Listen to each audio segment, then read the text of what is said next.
Jack Johnson defends his title once more against Jim Jeffries. Reno, 4th of July, 1910. One of the great events in sports history is just 24 hours away as we look at downtown Reno, Nevada on July 3rd, 1910. Jeffries retired undefeated in 1904, over 6 years ago. The city of Reno is in a frenzy as 15,000 fight fans swarm into the little town. This is the fight the entire boxing world has been waiting for. A clash between the two men who are ranked as the greatest heavyweight champions of all time. Let's go back 6 months to the time when Jeffries first opened his training camp and look at what 6 years of inactivity has done to the former champion. Here we see Jeff shaking hands with well-wishers. His weight at this time is over 314 pounds.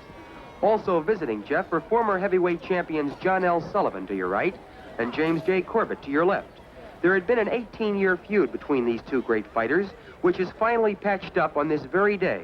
To the delight of cameramen, they go through a mock sparring session with the mustached John L. showing some of the feints he used over 2 decades ago when he was bare-knuckle champion.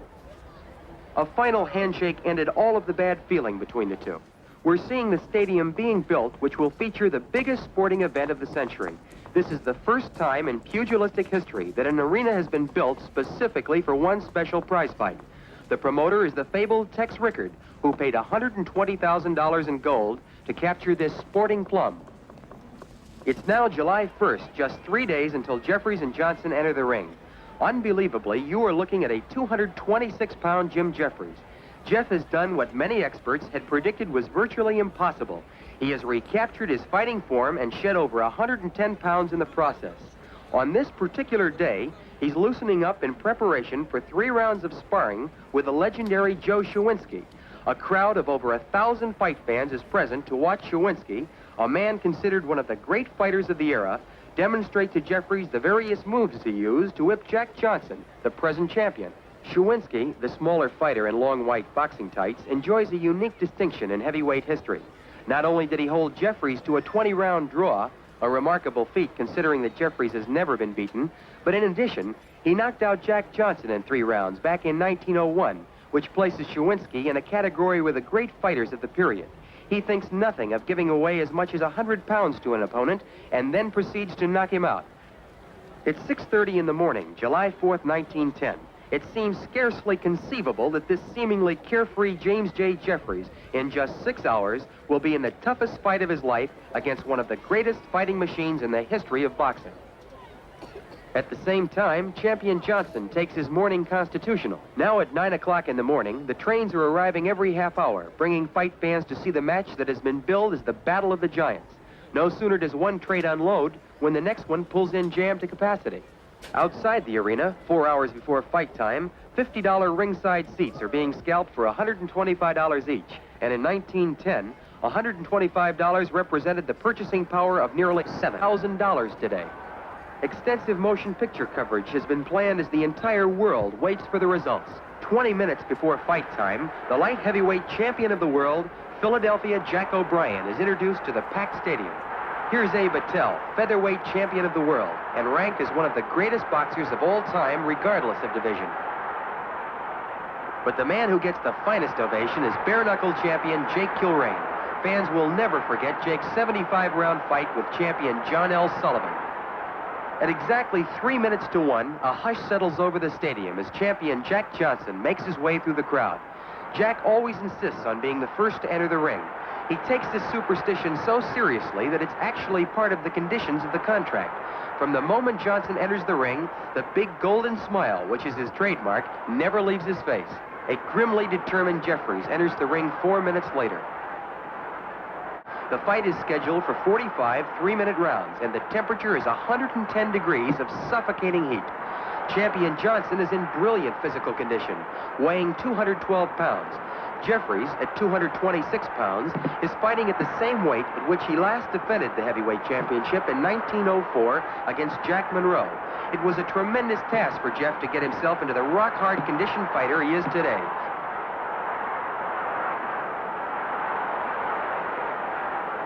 Jeffries won the heavyweight championship of the world 11 years ago, on June 9th, 1899, when he knocked out Bob Fitzsimmons in 11 rounds.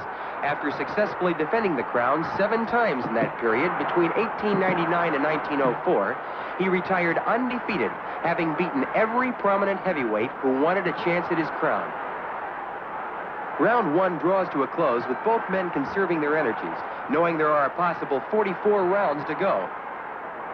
As round 4 begins, neither fighter has gained a clear advantage. In rounds 2 and 3, the two men continued feeling each other out, searching for weaknesses, using early caution. The third man in the ring is none other than promoter Tex Rickard. For weeks, Johnson and Jeffries haggled about who should referee the fight. Rickard attempted to solve the problem by asking the President of the United States, William Howard Taft, to be the referee. When President Taft declined, Rickard then sent a wire to the famous British author of Sherlock Holmes, Sir Arthur Conan Doyle, who also respectfully declined.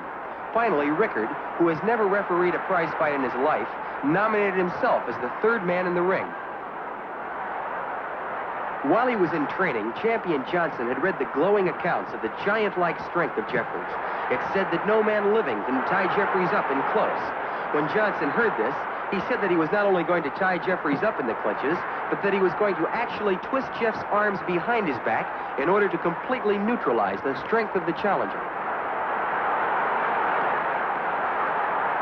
Johnson lands a stinging overhand right, which is the best punch of the fight thus far, and round 4 comes to an end. We go into round 13 with the challenger Jeffries tiring badly. In rounds 5 through 12, Johnson has slowly but methodically worn Jeffries down with hard right uppercuts in the clinches and powerful lefts and rights to the body. The fight is definitely going the way Johnson has planned it. The champion is setting his own pace, letting the years of inactivity, the tremendous heat, and his own powerful punching slowly take their toll on the 37-year-old challenger. When Jeffries retired 6 years ago, Tommy Burns won general recognition as heavyweight champion by going around the world and defeating every heavyweight who laid claim to the crown.